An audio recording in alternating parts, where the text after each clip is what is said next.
Bienvenidos de nuevo a Negocios Televisión, bienvenidos a las noticias del día, mirando ya la actualidad a las últimas horas, pendientes de Oriente Medio, los últimos movimientos por parte de la OTAN, Europa, que ve cada vez más cerca la adhesión de Ucrania, pendientes también de Rusia, que está acusando a Estados Unidos de romper los pactos nucleares, mientras, ojo, porque hay buques rusos que están acercándose, están poniendo en alerta precisamente a Estados Unidos, mientras la actualidad pasa por Hunter Biden. Ha sido declarado culpable hace apenas unos minutos y ya hay reacción por parte de su padre, por parte del presidente de Estados Unidos. Ha anunciado este martes que va a respetar el proceso judicial después de que su hijo Hunter Biden fuera declarado culpable de los 3 cargos en el caso criminal de armas de Delaware. Dice, literalmente, el propio Biden: aceptaré el resultado de este caso y seguiré respetando el proceso judicial, mientras Hunter considera una apelación, es lo que dice Biden en un comunicado. Añade que como padres de Hunter, él y su esposa Jill Biden siempre lo van a apoyar. Dice que muchas familias que han visto a sus seres queridos luchar contra la adicción comprenden el sentimiento de orgullo al ver a alguien a quien ama salir del otro lado y ser tan fuerte y resistente en la recuperación. Es lo que comenta el jefe de Estado, que por cierto se espera que hable en los próximos minutos a eso de las 7:30. Veremos si haciendo algún tipo de declaraciones o no en torno a la culpabilidad de su hijo. Como les contábamos hace unas horas, la primera vez que el hijo de un presidente de Estados Unidos es declarado culpable. 3 cargos por posesión de armas. Pendientes de Biden, miramos también a Israel. Les contamos que ha librado a 50 palestinos encarcelados en prisiones estatales judías. Esta declaración ha sido hecha por el canal de televisión Al Mayadin. Según él, los prisioneros fueron liberados a través del puesto de control de Zikim, situado al oeste de la ciudad de Beit Lahilla, en el norte de la Franja de Gaza, trasladados al hospital Kamal Adwan. Según los últimos datos de la Comisión de Asuntos de Prisioneros Palestinos, el número de palestinos detenidos por las fuerzas de seguridad israelíes en Cisjordania desde el 7 de octubre de 2023 ha superado los 9.100 personas. Israel libera a 50 prisioneros palestinos, según está reportando Al Mayadin.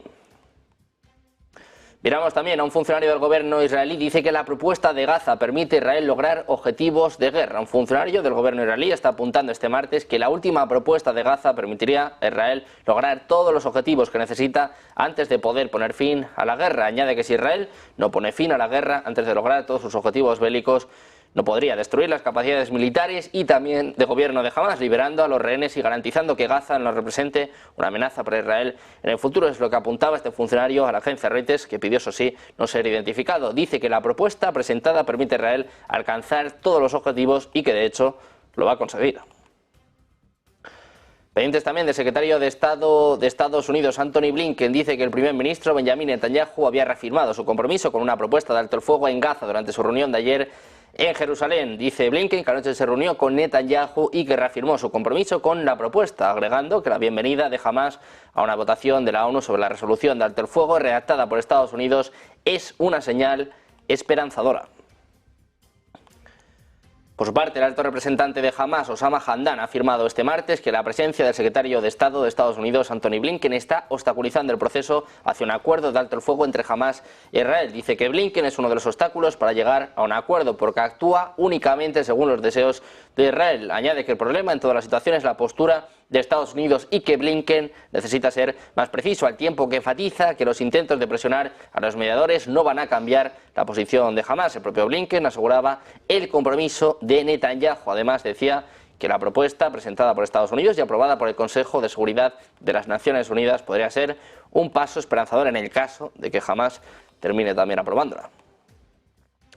Precisamente, tan solo un día después de esto, tan solo un día después de estas negociaciones entre Blinken y Netanyahu, hay nuevos movimientos, nuevas declaraciones por parte de Estados Unidos que quiere incluso apoyar la creación de un Estado palestino. Borja García, cuéntanos. Pues efectivamente, y es que tan solo un día después de que el secretario de Estados Unidos, Antony Blinken, instase a los líderes árabes a presionar a Hamas para que aceptasen la propuesta de alto el fuego aprobada por la ONU, el mandatario estadounidense ha tenido una reunión con el primer ministro palestino, Mohamed Mustafa, en Jordania. Según el Departamento de Estado, Blinken confirmó el apoyo de Estados Unidos al establecimiento de un Estado palestino, junto con una serie de garantías para la seguridad de Israel. Además, ambos mandatarios discutieron la necesidad de implementar reformas sugeridas por la autoridad palestina para lograr sus aspiraciones en Cisjordania y en la Franja de Gaza. Esta sería la 8ª visita de Antony Blinken a la región desde el ataque de Hamas a Israel el 7 de octubre que desencadenó el conflicto.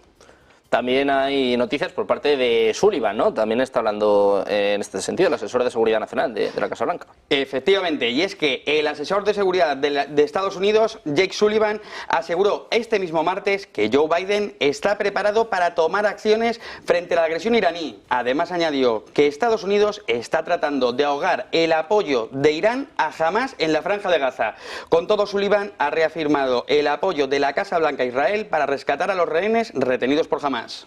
Bueno, pues muy pendientes de Estados Unidos, de cómo intenta acercar a Hamás, ¿no? Intenta también, bueno, pues que apruebe este alto el fuego. Muchas gracias, Borja. Nosotros miramos precisamente a la Oficina de Derechos Humanos de las Naciones Unidas. Ha dicho este martes que las muertes de civiles en Gaza durante la operación israelí para asegurar la liberación de 4 rehenes y su retención por grupos armados en zonas densamente pobladas podrían suponer crímenes de guerra. Dice que cientos de palestinos, muchos de ellos civiles, murieron o resultaron heridos, es lo que afirma Jeremy Laurence, portavoz de la Oficina de Derechos Humanos de la ONU. Dice que al mantener rehenes en zonas tan densamente pobladas, los grupos armados podrían estar cometiendo crímenes de guerra, poniendo las vidas de los civiles palestinos en peligro, así como las de los propios rehenes en mayor peligro debido a las hostilidades. Apunta la ONU a que la muerte de civiles, precisamente la extracción de rehenes, puede ser un crimen de guerra por parte de Israel. Miramos también a la tensión entre las Coreas, y es que Seúl ha denunciado la incursión de soldados norcoreanos en una zona desmilitarizada. Ha sido solo una incursión en ese área de 4 kilómetros que separa ambas zonas. Según han informado las autoridades surcoreanas, la intrusión de soldados norcoreanos parece involuntaria y señalan que no hay ningún movimiento inusual del ejército de Kim Jong-un. Con todo, este movimiento llega en medio de las tensiones de las últimas semanas, en lo que la propaganda anticomunista de Seúl, los de Pyongyang, han respondido con globos de basura. Miramos también al vicepresidente de Malawi, Saulos Chilima, y otros 9 funcionarios han sido confirmados como fallecidos por el presidente del país, Lazarus Chakwera, durante un discurso en vivo en la televisión estatal este martes. Después de una búsqueda que duró más de 24 horas, los restos del avión militar que transportaba a Chilima fueron descubiertos en una escarpada región montañosa del norte del país. No hubo supervivientes del accidente. Los representantes fueron reportados previamente como desaparecidos después de que el avión saliera de radar, poco después de despegar de la ciudad capital de Lilongwe. Sin embargo, el avión no llegó como se esperaba al aeropuerto internacional de Nzuzu después de aproximadamente 45 minutos debido al mal tiempo y la mala visibilidad.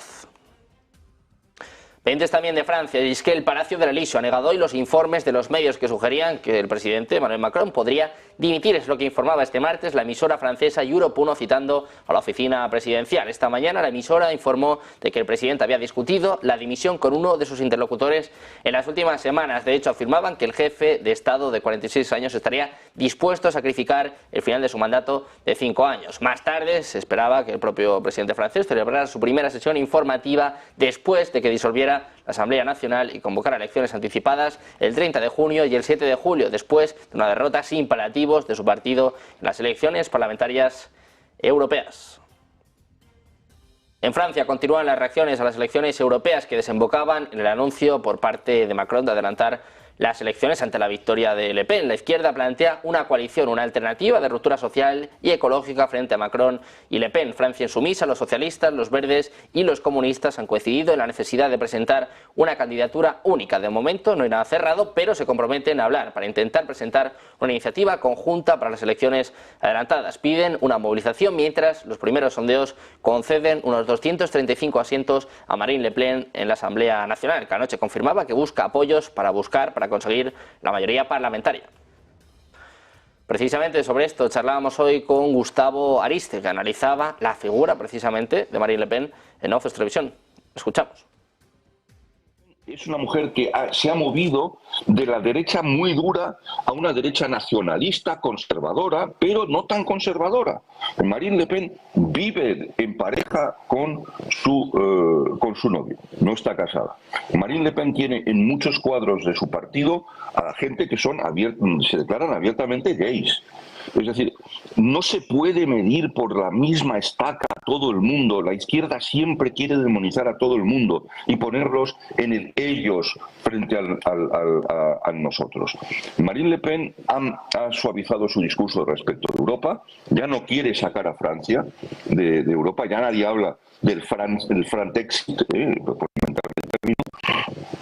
quieren cambiar la Unión Europea. De Francia pasamos a Alemania, que no tiene intención de enviar instructores para entrenar a las Fuerzas Armadas de Ucrania en el territorio ucraniano. Es lo que apunta el canciller alemán Olaf Scholz, que ha llamado a Occidente a hacer todos los esfuerzos posibles para reforzar la defensa aérea de Ucrania, y volvió a asegurar que las autoridades alemanas apoyarán a Kiev mientras sea necesario. Así lo afirmaba en la conferencia internacional sobre la restauración de Ucrania. Dice Scholz que quiere instar a todos los presentes a que apoyen su iniciativa para fortalecer la defensa aérea ucraniana con todo lo que puedan. Añadió que lo que más necesita el ejército ucraniano son municiones y armas de defensa aérea, recordando que Alemania había decidido previamente transferir el tercer sistema Patriot a Kiev. Scholz recordó que el volumen de asistencia militar a Ucrania por parte de Alemania, proporcionada y prometida, asciende a los 28.000 millones de euros.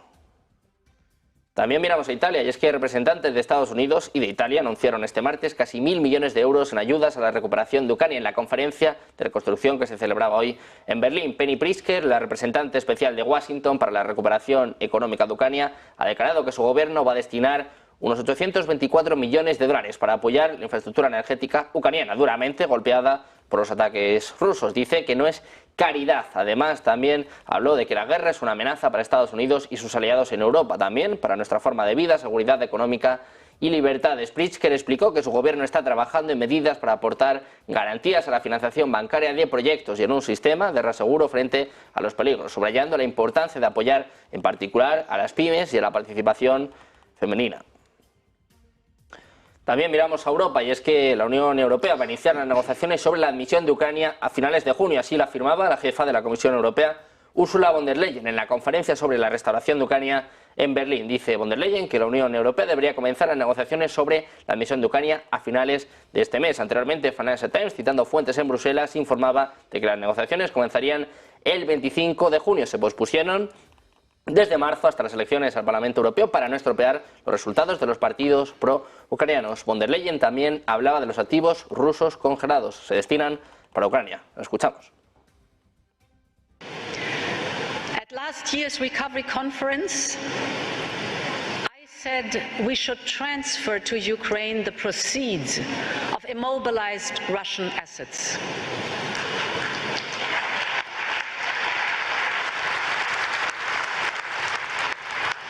Now we are making it happen in line with international law and while ensuring stability of financial markets. Around 1.5 billion euros from the windfall profits will become available in July.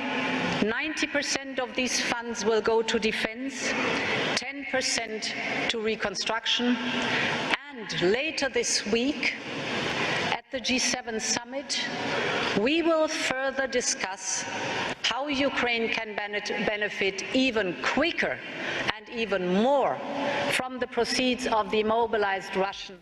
Mientras tanto, la Comisión Europea ha propuesto también en las últimas horas, este martes, prorrogar un año más, hasta el 5 de marzo de 2026, la protección de la Unión Europea para los refugiados ucranianos, que actualmente ascienden a 4,2 millones. El Ejecutivo Comunitario considera que la extensión es necesaria debido a los continuos ataques de Rusia sobre infraestructura civil y crítica en toda Ucrania, que dice impiden el regreso seguro de los refugiados, según apuntaban en un comunicado. La Comisión va a presentar esta propuesta a los ministros de Justicia e Interior de los Estados miembros el próximo jueves en el seno del Consejo de Justicia y Asuntos de Interior, que se va a celebrar en Luxemburgo y al que corresponde la decisión de validarla.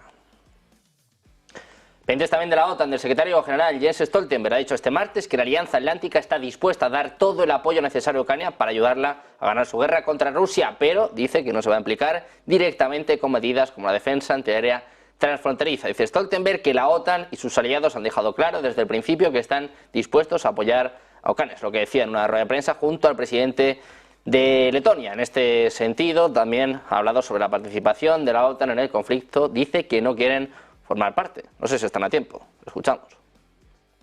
Well, NATO and NATO allies have made it clear from the beginning that we are ready to support Ukraine, and NATO allies have provided unprecedented support to Ukraine. But NATO allies have also made it clear that we will not be party to the conflict, meaning that we are helping Ukraine with ammunition, with training, with military equipment, and I urge allies to sustain and step up that support, and I'm confident that allies will agree to do so. But at the same time, NATO has not sent in combat troops. We are not a party to the conflict. We need to remember what this is. This is a war of aggression. Russia attacked another country, attacked Ukraine, and Ukraine has, according to international law, the right to defend itself, and we have the right to help Ukraine uphold the right of self-defense, and we will do that in ways that doesn't make NATO allies party to the conflict. Sin embargo, también ha recalcado que los aliados también han dejado claro que no seremos parte en el conflicto, cuando fue preguntado por si la OTAN ve con buenos ojos la idea de que los países fronterizos con Ucrania utilicen sus misiles de defensa antiaérea para proteger las zonas adyacentes de ese país.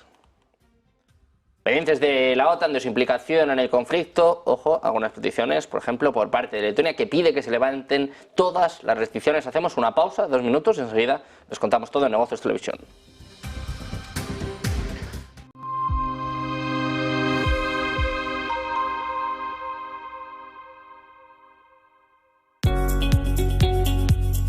En Arkia Banca nuestros clientes son lo primero. Por eso les ofrecemos soluciones de inversión personalizadas y adaptadas a su perfil de riesgo. Nuestro método: diseñamos una estrategia a largo plazo combinando fondos consolidados y diversificados tras realizar un exhaustivo análisis de los mercados y las tendencias globales. Arkia Banca. Cuidamos de su patrimonio como si fuese nuestro. Creemos que la sociedad actual necesita más arte y más color. Le da a la gente la oportunidad de asimilar diferentes perspectivas. Es realmente un placer pintar este cuadro, porque es una hermosa imagen para comenzar. Lo último que pintaremos es el auricular en vez del pendiente. Using a classic and merging it with modern. This is very provoking. ¿Quieres invertir en bolsa? Déjame enseñarte algo. Él es Guille, compra acciones de empresas de videojuegos. Y él es Javier, invierte en acciones del mundo del motor. ¿Pero cuál es la comisión? 0 comisión. Abre tu cuenta de cliente totalmente online e invierte en acciones y fondos cotizados sin comisiones hasta 100.000 euros al mes.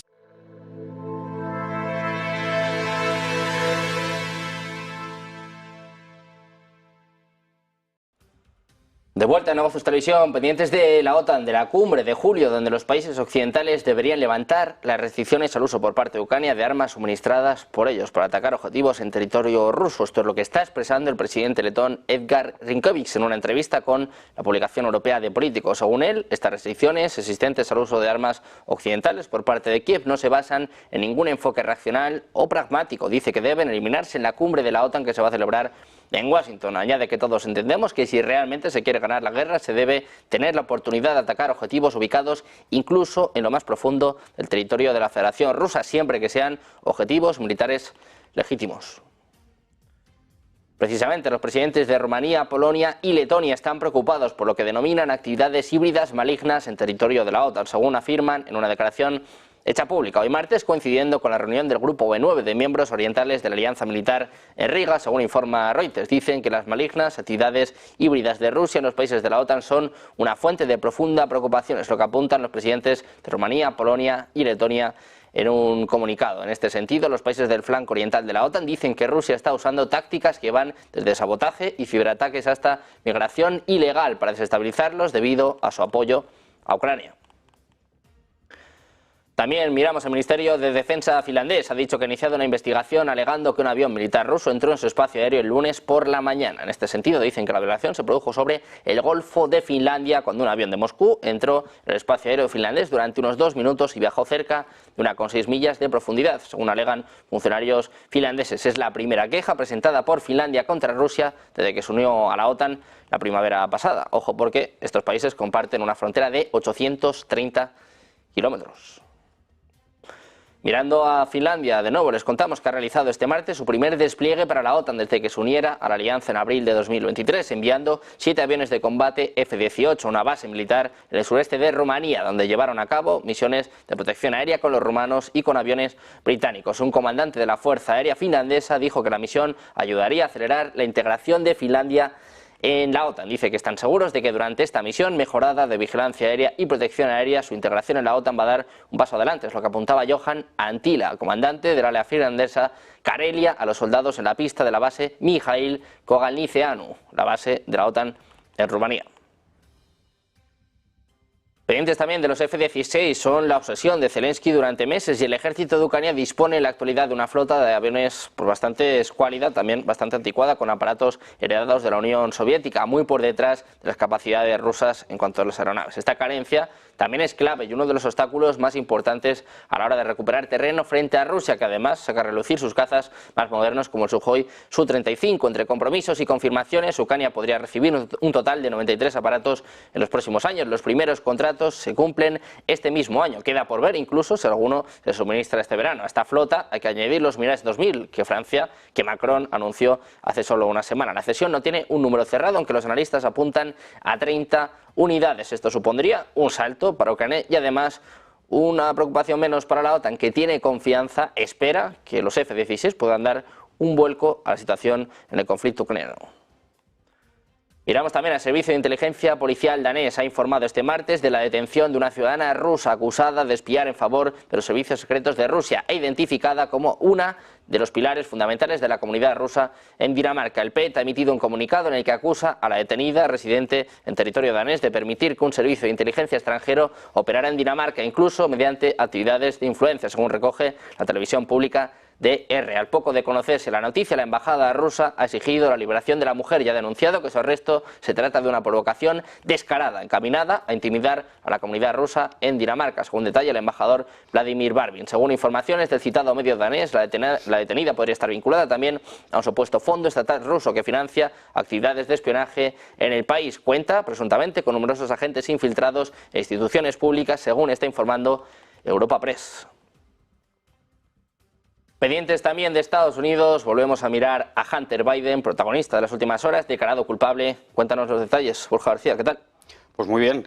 Y es que, efectivamente, un jurado de Delaware acaba de declarar culpable al hijo de Joe Biden, Hunter Biden, de 3 delitos graves con armas de fuego. 2 de los cargos acusan al hijo del presidente de haber rellenado de manera falsaria un formulario en el que indicaba que no estaba usando drogas ilegales cuando compró un revólver de la marca Colt en octubre de 2018 y estos delitos conllevan penas de máximo de 10 años. El tercer caso es por posesión de armas de fuego bajo la influencia de las drogas y tiene una pena de un máximo de 5 años. Cada cargo lleva además acarreada una multa de $250.000. Hay que recordar que Joe Biden aseguró el pasado 6 de junio en una entrevista a ABC News que no perdonaría la pena a su hijo a pesar de tener poder para hacerlo. Y hoy acaba de reafirmarse en este sentido. Con todo, habrá que esperar, ya que todavía no se ha fijado ninguna fecha para la sentencia. Bueno, pues vamos a ver qué pasa con el hijo de Joe Biden, pendientes también precisamente del presidente de Estados Unidos, se va a hablar en los próximos minutos, mientras Estados Unidos además ha dado un vuelco y es que ha permitido el uso de sus armas al batallón Azov, prohibido en Rusia por extremista y terrorista, por considerar que tenía vínculos neonazis. Sin embargo, ahora el gobierno de Biden ha levantado esa prohibición en medio del conflicto en Ucrania. De acuerdo con Washington Post, la administración de Joe Biden ha decidido levantar la prohibición al batallón acusado de violaciones humanitarias. Dicen que después de una revisión exhaustiva ha superado la investigación LIGI llevada a cabo por el Departamento de Estado de Estados Unidos, una ley que impedía que la ayuda militar de Estados Unidos se destinara a unidades extranjeras de las que se demuestre fehacientemente que han cometido graves violaciones de los derechos humanos. Rusia está reaccionando ya, dice que tiene una percepción extremadamente negativa de la decisión de Estados Unidos de permitir la transferencia de armas al regimiento de Azov, una organización terrorista y prohibida en la Federación Rusa. Así lo contaban los periodistas. El propio Dmitry Peskov dice que es algo extremadamente negativo. Es la respuesta del Kremlin, añadiendo que están hablando de ultranacionalistas y unidades armadas. En este sentido, el secretario de prensa del Kremlin ha dicho que esto sugiere que Estados Unidos es capaz de todo en su deseo de reprimir a la Federación Rusa y que además están incluso dispuestos a coquetear con neonazis.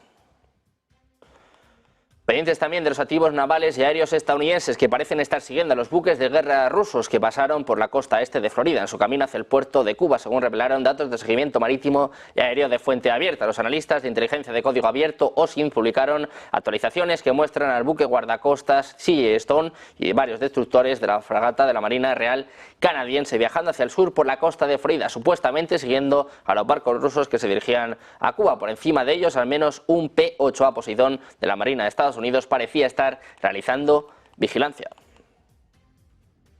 Miramos precisamente a estos buques rusos. Les contamos que el submarino ruso de propulsión nuclear Kazán y la fragata almirante Gorskov están practicando el uso de armas de alta precisión en el océano Atlántico. Es lo que apunta este martes el Ministerio de Defensa de Rusia. Los ejercicios implican atacar objetivos desde una distancia de más de 600 kilómetros, según apuntaban en un comunicado, y siguen a un ejercicio de fuego antiaéreo. Los barcos de la flota del norte realizan ejercicios en el océano Atlántico con el uso de armas de alta precisión a una distancia de más de 600 kilómetros, según informa el Ministerio de Defensa ruso. Dicen que un heterogéneo grupo de ataque naval táctico de la flota del norte, formado por el crucero submarino misilístico multipropósito Kazán del proyecto 885M y la fragata almirante de la flota de la Unión Soviética Gorskov, está realizando misiones de larga distancia y además, dice, que han comenzado a realizar ejercicios sobre el uso de misiles de alta precisión en el océano Atlántico. Las tripulaciones de una fragata y un crucero submarino de propulsión nuclear practican el uso de misiles de alta precisión mediante simulación por computadora contra objetivos navales que representan